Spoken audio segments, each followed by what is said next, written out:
Hello, everyone. I want to start with this piece here. So far, once again, it's just a couple of sources, although one of these sources is the Missile Defense Advocacy Alliance, which is a nonprofit organization that advocates the development and deployment of missile defenses for the United States and its allies.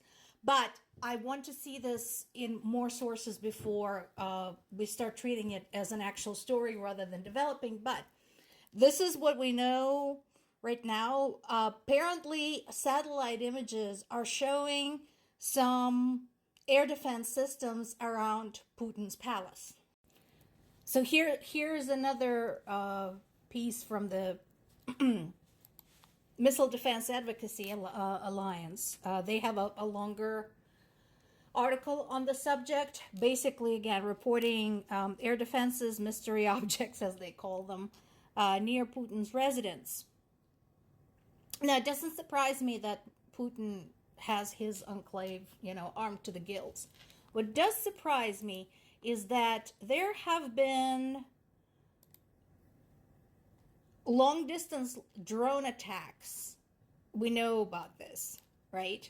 The reports of the damage have been coming in since roughly March.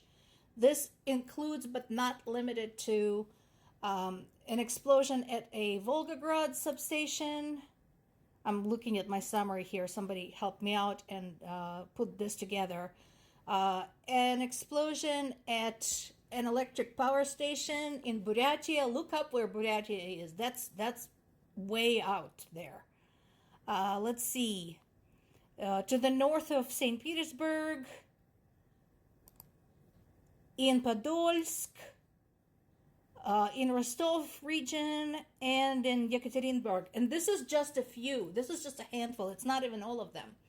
And as people complained about the interruptions in electrical service, and Russian utility services are notoriously shitty after the Soviet model, Putin blamed the issues with electricity on, get this, are you ready for this? Cryptocurrency mining.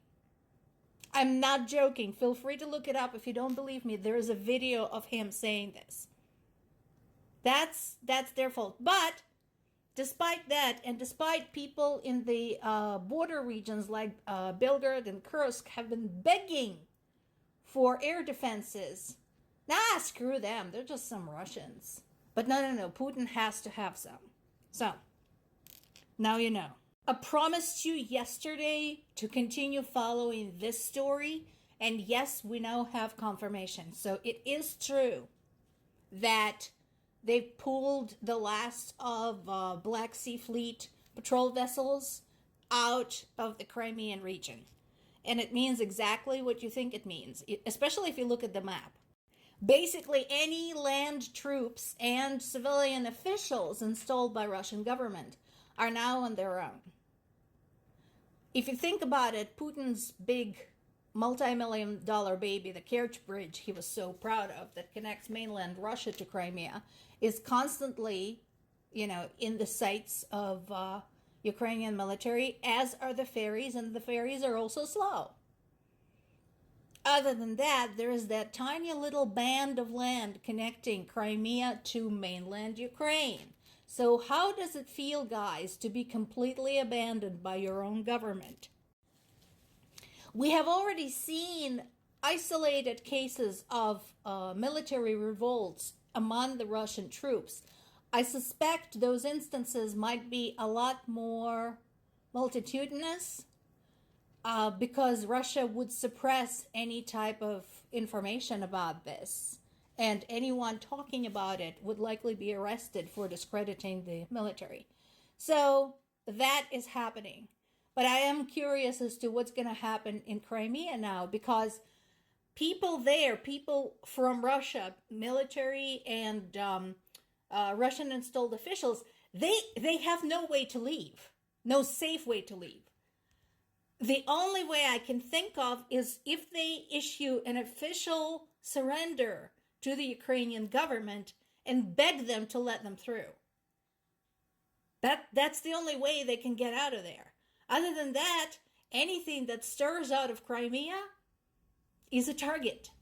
So we'll see how that plays out. Speaking of records, so we have more and more information coming in, again, from various sources. This doesn't surprise me at all, about Russia classifying statistics that would allow to determine the losses in this war. Ukrainians have been very open right from the start because they have no reason to underplay what is happening there. So they have been trying their damnedest to keep an accurate record of the casualties, of the damages, and so on and so forth.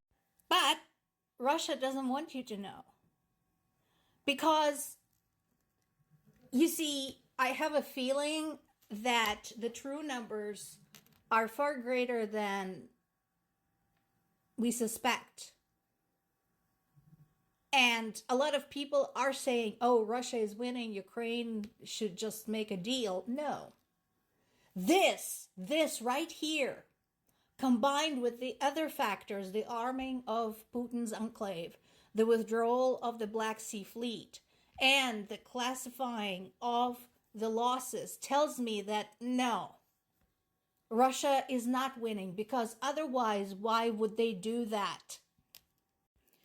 If they were winning, why wouldn't they want to tell the world how few soldiers they're losing at the Ukrainian front and how many Ukrainian soldiers they're killing? If they were winning, why would Putin bother to put air defense systems next to his house? If they were winning, why would they pull the fleet? There's no other place for it to go. There's no other place to use it. If they were winning, why would they do any of this? This is important. There's been another prisoner exchange, 95 on each side, thankfully. And just looking at the photographs, the Ukrainian prisoners are in a terrible shape. And I'm sure we're going to have more stories about horrific human rights violations and violations of the various international conventions regarding the treatment of the POWs. You know, that has been an ongoing story. That is another form of damage done to Ukraine and Ukrainian people, is the treatment of prisoners. Not to mention all of the people who have been kidnapped, specifically the 11,000 children, whom we have yet to bring home. The only positive thing about this is, again, we got our people home. Of course, the negative thing is that Russia doesn't give a shit if these soldiers that they got back have been captured before. Depending on what these soldiers decide to do and what they decide to say and what leaks into the international media, they're either going to be arrested and meet with mysterious demise, or they're going to be sent back to fight in Ukraine. This is a good piece. Again, Associated Press, not always right on everything, but they have been good, especially putting together certain pieces that are not just a coverage of the recent event, but things that kind of make you think. And this is a good one. I recommend reading it, especially for those who are concerned about the fate of Ukraine and Ukrainian people. If they're concerned about the country, I know I am, because I have family there, I have friends there. I wish I could go back there, you know, to see my parents. Right now I can't, because I'm the only person who can get my parents out if they have to flee. So this talks about the effect of the 6-month delay in the military assistance from the U.S., the issues in the U.S. politically speaking, what's happening there, because that does matter. I'm glad we were able to get something out of the U.S. because, of course, the continued support is not at all a given. I hope the American people do the right thing in November. I am an American citizen. I know how I will be voting. So, but yes, we have a long road ahead.